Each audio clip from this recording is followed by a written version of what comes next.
Hello and welcome to Sound Off with System 1. I'm your host, Krista Kornchuk, and I'm here today with our panel of experts to discuss your biggest interview and resume questions. That means if you're tuning in live, you can send us your most pressing job search related questions and we'll answer them for you. But before we get started, here are a few words about System 1.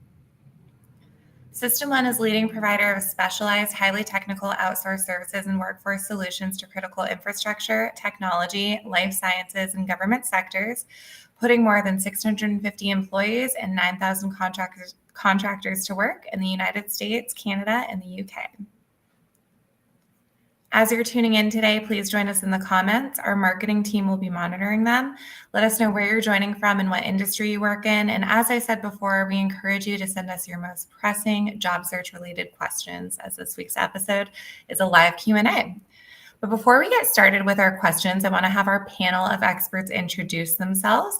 They're going to be sharing their hot jobs, and you can view all other jobs by scanning the QR code or visiting jobs.system1.com. Danielle, we'll start with you. Yeah, thanks, Krista. My name's Danielle. I am a recruiter here in Houston. We have an office that has both an engineering and accounting team, and I work on accounting and finance placements as well as anything clerical.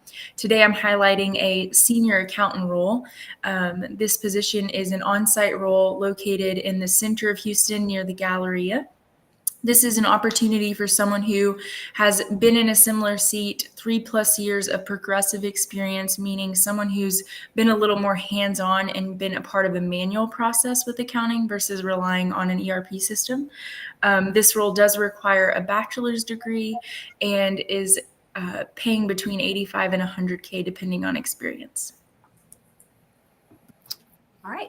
Hi, I'm Melissa McNally. I'm with ALTA IT Services, and we're a System 1 company out of the Washington, D.C. area. Happy Friday, everyone. And my hot job today is a 3D modeler and multimedia specialist. It's a direct hire position for a manufacturing company out of the Columbus, Ohio area. The position could be worked either remotely, hybrid, or on site, and we're really looking for excellent portfolios, specifically with smaller e-commerce products for marketing online. Well, good afternoon, everybody. My name is Sean Thibodeau. I'm a recruiter with Mountain Limited. We are the wireless and wireline telecommunication division. We perform workforce solutions project management and focusing on engineering. Today's hot job that we currently have will be an outside plant engineer in the Beaverton, Oregon area. Apologize about that. This position is a long-term, open-ended W-2 contract paying at $36 an hour. We're looking for somebody that can perform outside plant engineering, designing, and fielding, and also looking for recent mechanical engineer grads that would also like to join in this kind of role. Awesome. Thanks again. And to view all other System 1 jobs, you can visit jobs.system1.com. Without further ado, we're going to get started. I'm going to have our panel of experts start by sharing their job tips that their candidates have been benefiting from. But please start sending in your questions now, and we'll get to answering as many of them as possible. Danielle, we'll start with you. Yeah. So one of the things that I ran into this week with a candidate that I thought might be helpful to communicate is when we are interviewing, it's very easy for us as a candidate to think, okay, these are all of the things I might be interested in doing, and maybe oversharing that information in an interview. It's really helpful to make sure that when you're answering questions in a specific interview that you are gearing your answers towards that particular role. You might be interviewing for a accounting role, but mention that you're interested in marketing. And unfortunately, what that might do is concern the interviewer or the hiring manager with your commitment to that particular opportunity. I completely agree, Danielle. And one of the things I saw this week was really just kind of a new resurgence. In the DC area, companies, especially in the IT sector, have remained remote, but we're really seeing a lot of emphasis now on people coming back into the office. So I would encourage candidates to be prepared with, just brushing up on your professional image. It sounds trite, but be ready to go for in-person interview. Expect hybrid work. We're not seeing 100% on site, but we're seeing a lot hybrid.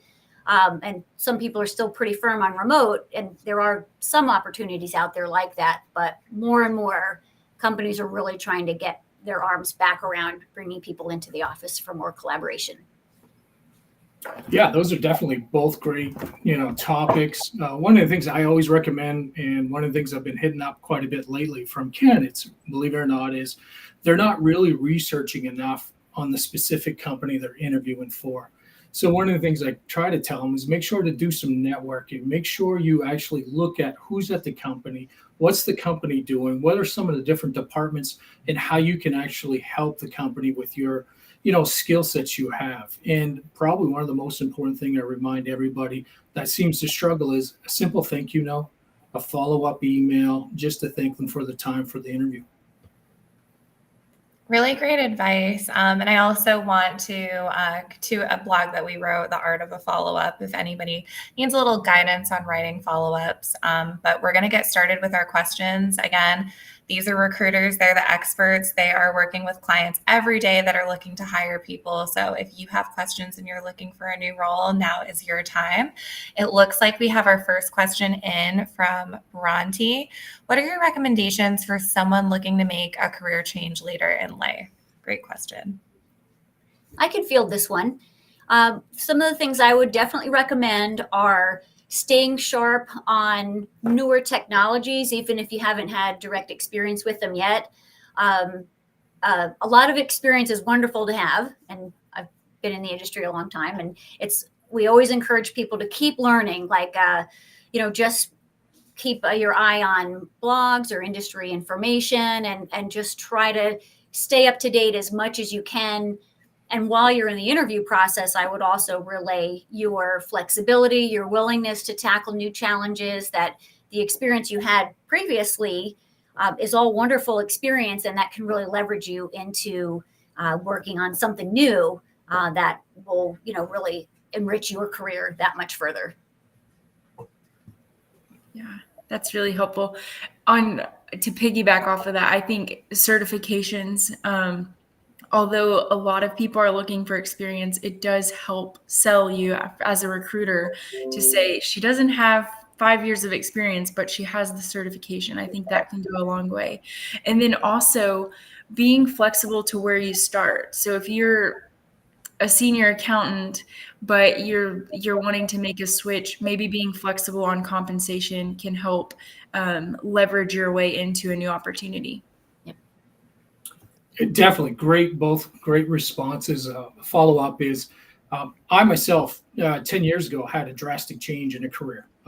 Spent 25 years in the military, and then I went into recruiting, and kind of, you have to see what you're comfortable in, what you would like to do. One of the things, even though it was totally different from the military side, was just the ability to make a difference in people's lives. So my suggestion would be is really connect with what your interests are and where your passion is, because that's really what makes a big difference. Even if you don't have all the skill set, if you bring that desire and work hard, it definitely takes you a long ways. Yeah, I agree. Absolutely. Looks like we have another question coming in from Jonna. What are the top mistakes people make on their resumes that can lead to automatic rejection? Great question. I'll start. It's funny because it seems like a simple question, but there are so many answers to this question. And so I'll just mention one. Typos. Obviously, as a recruiter, we can catch that and help you and edit, but that is your first impression. So have 2 or 3 people look at your resume. You've been working on it, so you think it's correct, but getting a second opinion to make sure that there are no errors that are going to maybe highlight you in the wrong way. Yeah, I agree completely. I would have said typos is the absolute top thing that would knock a person out of consideration. Other things that you might want to keep an eye out for are extremely long resumes that you couldn't possibly have done all those tasks within that particular position. For instance, we do a lot of contracting. So you had a contract for a certain number of months and you have 3 pages worth of information that you did in that job as probably a little unlikely. So that would be something I'd keep an eye out for, just being accurate and thorough, but as brief as you can. Yeah, one of my recommendations, which I talk to candidates on a daily basis, would be tailoring your resume for the specific job. Sometimes people think a resume is a one size fits all. Definitely focus your resume towards what the actual job description is that you're actually applying for, because a lot of resumes come in for super qualified people that have no skill set because they didn't really look at what the job was and what the requirements were, and they thought one resume would fit all. Mm-hmm. Yeah. Absolutely. And I just want to say regarding what Danielle said, and it's nice to have someone else with another pair of eyes look over your resume. I'm making written content all day, and my team is constantly finding mistakes. So it's very likely that if you're looking at your resume quite a bit, there might be a mistake on yours. It looks like we have another question in from Mavis. Is it advisable to contact recruiters or hiring managers to follow up after you've submitted your application but haven't been contacted for an interview? I'll jump on this one first, since you guys are going to get all the great ideas. I definitely recommend you to follow up. Reason being is sometimes recruiters are working on multiple jobs, clients are working with a lot of candidates, and also just to make sure that your resume that you might have submitted through a portal for a position, I always recommend when talking to candidates to send me a personal email with their resume, because not all resumes are downloaded correctly when you're coming from an Indeed or whatever system you might be uploading your resume. So definitely connect, reach out. You're not a nuisance, and the recruiter should be taking care of you. Yep, I agree. Absolutely. Reach out to us. We're always happy to hear from you. And sometimes we just may have so many things in our inbox we just haven't gotten to you yet. So we're always happy for a reminder, or it's just nice to know that you're interested enough to follow up with us. We love hearing from people. Yeah. Yeah. I always preach on just one, boundaries, but respectful communication. I know we're recruiters, so we can be a lot more flexible than maybe the hiring manager in terms of communication. But as long as it's a respectful, professional message, there really shouldn't be any issue. And I'm curious, if you're working with a recruiter, but you also have, I apologize, but you also have the contact information of the hiring manager, should the candidate reach out to the recruiter over the hiring manager? Is that typically best practice? Yes, I would, as a candidate working through a recruiter, I would not reach out to the hiring manager. Yeah. Awesome. Thank Thank That's you. way that they kind of they entrust us with that ability to run point for them. And sometimes they don't like confrontation, or they just haven't gotten to it yet. So that's what we're here for. Yeah, it may interfere the opportunity if they're skirting around the middleman. Yeah, definitely. Yep. And it looks like we're having technical difficulties with our comments right now, but Bob is asking, do recruiters use social media to research candidates? At ALTA, we look at LinkedIn, but we do not look at personal social. Only LinkedIn profiles, and more so, our clients we don't typically include the LinkedIn profile to the client unless it's a direct hire. On the contract side, we don't do it a lot, but the hiring managers might send out somebody on their team to review LinkedIn profiles of the potential candidates for IT.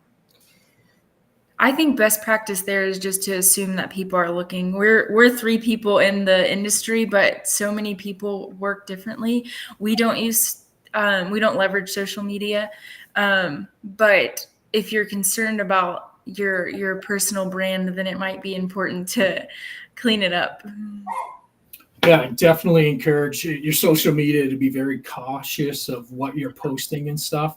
As a recruiter, I definitely only use LinkedIn on the social media platform, but it's always great because when I'm working senior level positions, I do like to know potentially what some comments were or how they're posting on certain, topics in the industry that could impact somebody, negatively or positively on job openings. Yeah, you just wouldn't want to be too polarizing on Right. on your personal social. That I would phrase it maybe that way. We've had a hiring manager where we didn't catch it, but they caught something that was really distracting from the candidate as a potential employee, and ended up not moving forward. So we can't control what our hiring managers are doing, but our practice might be a little different. It looks like we have another question coming in. Is it easiest to get in front of a recruiter by a contact form, or through submitting a resume, or by applying to jobs? Great question, Jordana. I'll be happy to field this one. For me personally, please send me your resume. And when you apply, for instance, to the System 1 portal, your resume is included when it reaches our inbox.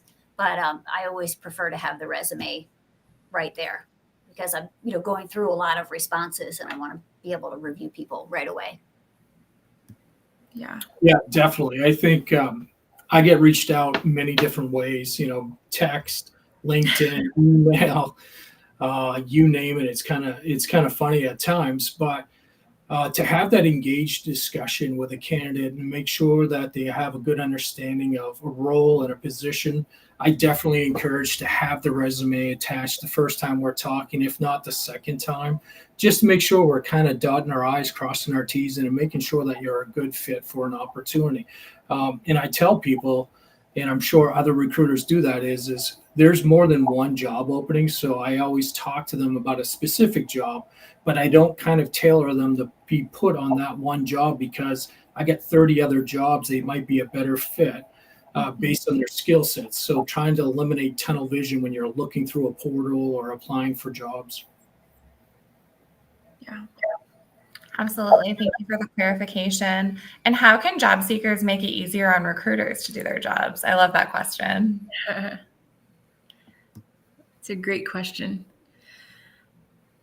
I think one of the things that we've kind of touched on it, but communication. So as we've kind of mentioned, and you probably know as a candidate, we're working with multiple people at any given time. So if we're representing you in front of a position that we have available, there's no concern with reaching out in a day or two if you haven't heard from us. Follow-up communication is always appreciated.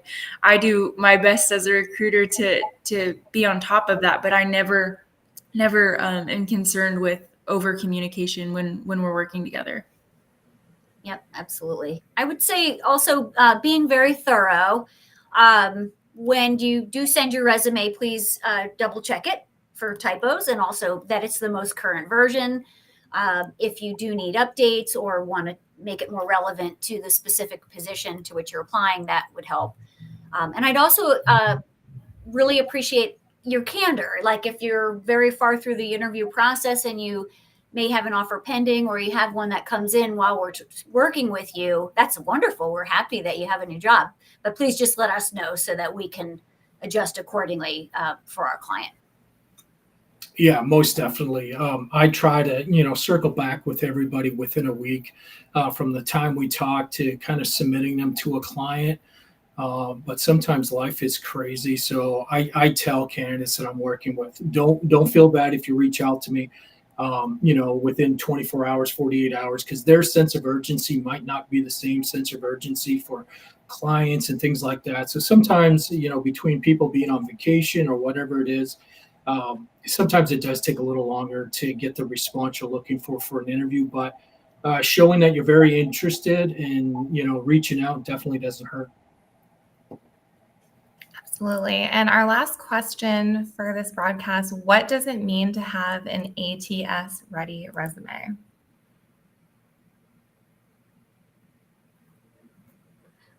I would take that as a resume that is prepared to pass through like an applicant tracking system.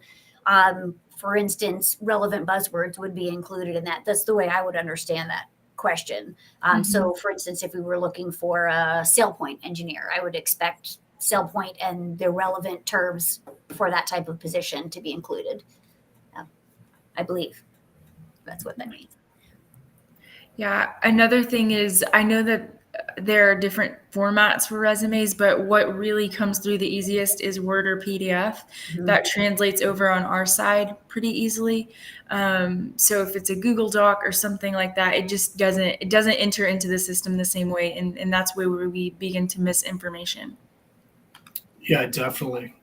Highly encourage when you first engage with that recruiter, and even every recruiter, I always encourage them to make sure that when you're talking to a candidate, to have them email you that resume just to make sure that there was no glitches coming from the database. Absolutely. And kind of going off of what you said before, Sean, making sure that you tailor your resume and having the buzzwords, like Melissa said, will make it ATS compliant. So those were some great questions. We are out of time for today, but thank you to our panel and thank you to everyone that commented. Don't forget to follow System One on LinkedIn. Just by following us, you will automatically be entered to win our contest giveaway, which is the drone. So again, you just have to follow us and you could win a cool new drone. Also, subscribe to our YouTube channel and make sure you tune in to Sound Off with System One every first and third Friday at 2 p.m. for more job seeker topics. Our next Sound Off with System One is going to be on April 5th, Friday at 2 p.m., and we will be discussing how to succeed in a new job. We'll see you then.